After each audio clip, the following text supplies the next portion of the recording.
What's going on, guys? So today I am out here in Laredo, Texas at Ron Hoover RV and Marine in Laredo. This is a huge dealership and they have a lot of really cool RVs. But the specific one that I'm going to show you today is one that so many people have requested. I definitely think you're going to want to watch this video. Hang tight. I'll be right back.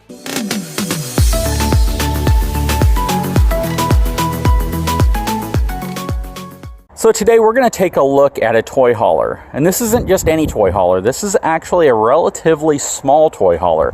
This is a Momentum, a G-Class from Grand Design, and this is the 320G. Now in terms of profile, it's still going to have a full profile, so the height of it's going to be pretty much the same as any Momentum you get. This specific one though is very short for fifth wheel. Let's go ahead and take a look at this one and see what the numbers are. So coming around, this one has a gross vehicle weight rating of 16,800 pounds. Rides on G-rated tires, 16-inch wheels, and it has twin 7,000-pound axles on it. So this is a pretty well-equipped toy hauler for the size and weight you might have in it. I would like to see 8,000-pound axles on a toy hauler of this size, only because a lot of times the weight that you have in a toy hauler is rested over the axles more than it is over the back of the truck. And these are designed so it still transfers the right amount of pin weight to the back of your truck.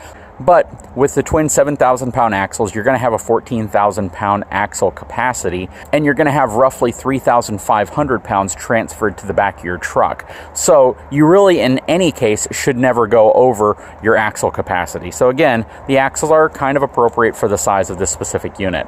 Another thing you're going to notice about this unit is that it has the square legs here. It does have auto leveling, because you can see the jacks back there. But this is the ground control system. The ground control system is the electronic version of the leveling system. And if you look next to it at this Jayco North Point, you can see the round tubes up front, and the round tubes are indicative of a hydraulic system. But let's take a closer look at some of the features on this Momentum G-Class. First of all, as we approach under here, it rides on a 12-inch I-beam. Does not have a drop frame. Drop frames do exist on toy haulers, but they tend to be a little bit more rare, only because a lot of manufacturers prefer the strength of one solid I-beam running back versus connecting a smaller I-beam to the front portion for the larger storage. So 9 out of 10 times if you see a toy hauler, it's not going to have a drop beam. Now, right here you can see where that frame kind of protrudes up into this storage area. Not a tremendous amount of storage up front. However, you get a lot of storage in the back because this is a toy hauler. So you're going to have a lot of storage in the back for things that you might bring with you because you have a garage, whereas some of the units need to have this front basement area because there's just not a lot of storage inside of the coach itself. I like how they talk about their solid sounding, fully laminated wall. So looking underneath, you'll see it has a G-rated tire, and even though these are Westlake tires and they have a bad rap for their lighter duty tires, these are very, very similar to Saloon tires. They might even be made in the same factory for all I know. But they are pretty good tires. I wouldn't say that you have to replace these tires right away. You could probably go a while without having to worry about these tires as long as you watch your load, you take care of them, and of course, the type of terrain you drive over, how you drive and how you load up your RV, and pressurize your tires factor in pretty heavily into your lifespan of the tire. And of course, making sure that your RV is aligned. It should be aligned when you buy it, but if it's just slightly off, if an axle is shifted over slightly, you're going to see a tremendous amount of wear and tear on your tires, your axles, as well as pick up a lot of sway. Now, right in the center, you can see it has the Cree 3000 suspension system. That's a MORryde suspension system. Again, 12-inch I-beam frame. Rack and pinion slide system. That's something I definitely like about Grand Design. They've stuck with both rack and pinion and Schwinn tech, but on their main slides, they all tend to be a rack and pinion system. You can see the back leveling gear right here. Has aluminum flip-out steps here and up front. On the back, all LED lighting. It is wired for a Furrion wireless backup camera. You have the ladder going up the side, which is pretty indicative of most toy haulers. Back here is going to be your fueling station, both where you will fill up the onboard fuel tank and where you can dispense that fuel if you bring toys with you. You can also see the rack and pinion slide here. and a closer view of the Cree 3000 suspension system. Basically, it's on a rocker right there, and then they put a rubber bushing above it so it cushions it as it goes down. I do like the fact that it does have the heavy-duty shackle straps. These are those half-inch thick shackle straps and greasable wet bolts. That is very nice, and it's a big upgrade if your RV doesn't have them, because that can really prolong those components. It can prevent undue wear and tear when you're going down the road. A lot of times that is an area people don't inspect on their RV until something fails, and then when a shackle strap breaks or a hanger fails because it wasn't inspected, it's going to leave you stranded on the side of the road, and it could even cause an accident. It's going to be the back of your gas electric refrigerator. Coming over here, this is going to be the back of your water heater, 50 amp service, back of your furnace. Here is your connection board. I do like how Grand Design does their connection board. Their water panel looks very clean, very well marked, and it just doesn't look cheap. It doesn't look like it was just thrown in there. They do a good job there. Here is your auto leveling system. The one thing I would like to see is if they had put a wall right here, sealed it off all the way around, just in case water pours out here, you don't have any chance of it getting to this area where you might have something that you don't want to get wet. Very thin door. Now, I would have expected a slightly thicker door. It's a very small door, so having a thin door doesn't really matter as much, but it is a very thin door up here, and in many cases you see the much thicker ones. Now, it does feel like it's a slightly denser material, so even though it's thin, it doesn't necessarily mean it's a weaker door, but it's just a small hatch and, again, relatively thin. I do like the higher end slam latches that they use. This is going to be your propane tank, at least one of them. Has 40-pound propane tanks, one on each side. Does have a standard pin box up front. This is going to be your standard LCI pin box, which is kind of nice because it does give you the option of upgrading to whatever pin box you might prefer without having to, of course, spec in a higher price pin box from the factory. Some of them are going to come equipped with like that Moride rubber pin box up there, and if you get an RV with that pin box, you end up having to replace it with something that might be nicer, but you've spent a lot on that pin box when it's already equipped from the factory that way, so you end up removing something that's pretty nice. But in most cases, I think if you have that pin box, unless you're moving to something like a goose box, you tend to stick with it. All right, let's take a look inside of this 320G Grand Design Momentum. Apparently it is equipped with not just the WeatherTech package, but Rockford Fosgate sound system. Going up the aluminum steps. So, even though this is a relatively short toy hauler, it doesn't necessarily feel like it. So you have this really nice 3-person full sofa right here, and it's a reclining sofa. Your controls are on the end, and indicative of Grand Design are these little end tables that they provide. It faces the TV, which is nice. That's something that Grand Design does very well. They generally put your seating and your entertainment area directly in line of each other, so you're not having to crane your neck over 90 degrees to see anything. They usually put really good pantries in, so I can imagine you're going to have a good space here. Nice solid door, too. It's not a lightweight feeling door. Gas electric refrigerator, plus you have your cooktop over there and your oven.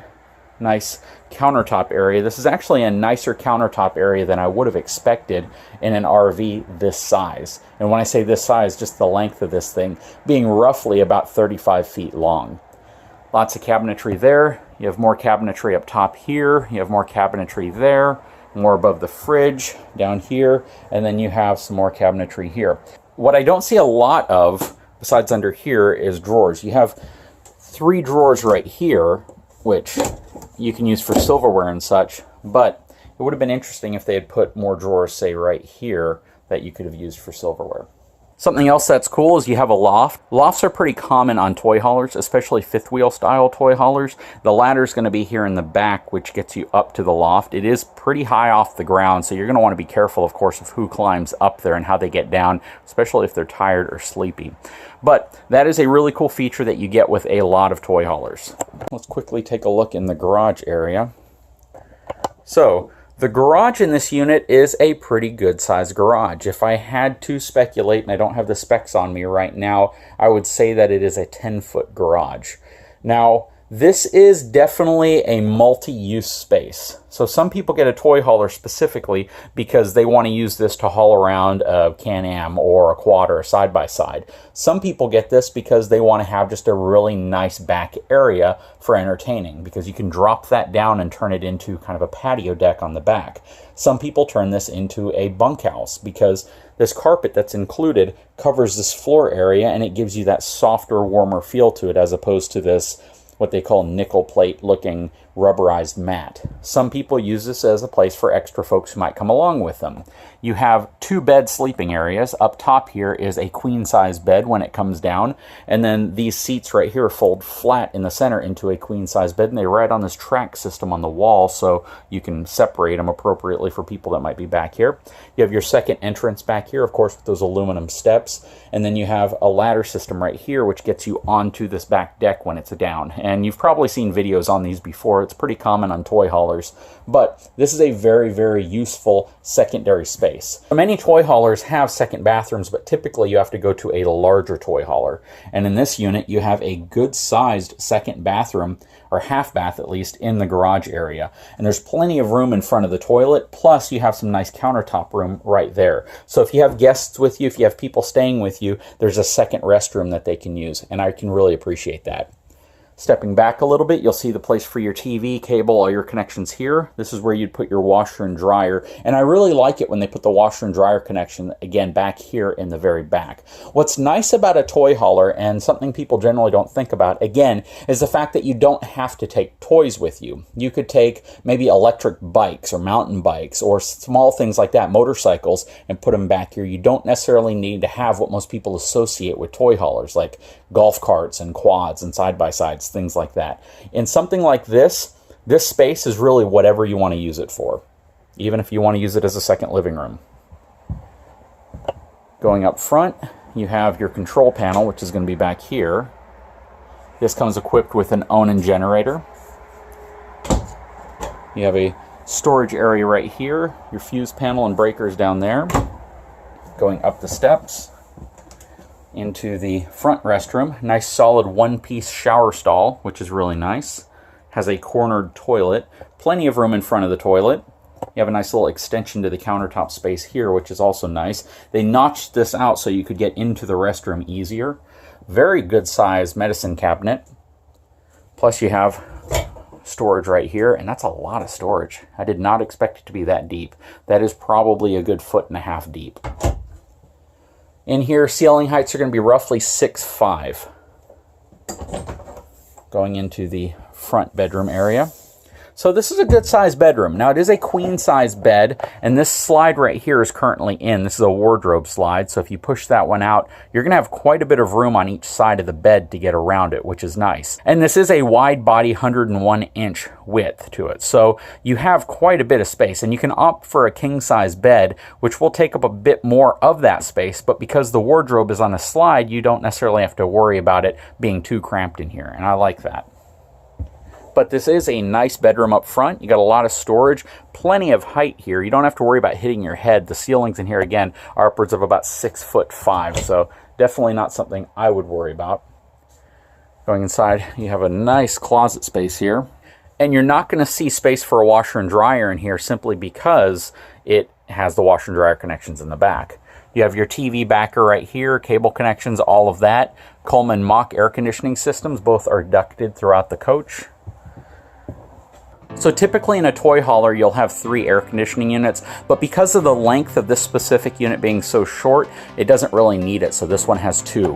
One here in the living room and one in the bedroom, both of which are ducted throughout the entire fifth wheel. Anyways, guys, I hope you enjoyed the tour of this Momentum G-Class toy hauler. It is actually a pretty nice floor plan, pretty comfortable, and it's a little bit shorter for those of you who prefer a slightly shorter floor plan to get into some areas that might be rather tight, or if you have a tow vehicle that requires something that is a little bit lighter. Anyways, guys, I hope you enjoyed this video. If you haven't had a chance, please take a moment, subscribe to my channel, give me a thumbs up, and we will talk to you again very soon.